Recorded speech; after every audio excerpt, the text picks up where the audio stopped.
Ito po ang kwento ng isang lalaking walang natirang pamasahe. Isang araw, tingininginingininginingininginingining, ting! Habang siya ay namamasyal sa luneta. Oh, extra ka? Ulit. Tingininginingininginingining, ting! Sige na pare, magdrama ka na. Ano ba nangyari? Ano nangyari? Kasi nga si Janelle. Kasi friend, kasi doble minayad mo sa jeep.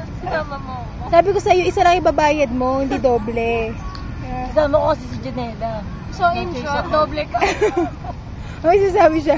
Walang niya ka, akala ko. Kasi naman, wala naman pera fit and right pa. Kasi akala ko hindi tayo matutuloy kasi nga ayaw ni Gretchen. Akala ko po sa puso mo. Wala naman ako naging ayaw ako. Di ba sabi mo kanina huwag na tayo aalis? Ang kwento sa bahay ni Rizal. Baka masiraan mo ng kipad niya. Magkita niyo sa kanyang Jayan, mga ang linis ng kuko mo. Oo nga, eh, no? Pwede ka na tumakbo.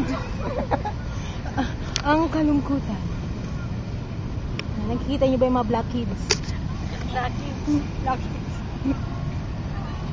Ayan po. Kaya ba yun? It's a bird. Tapos na.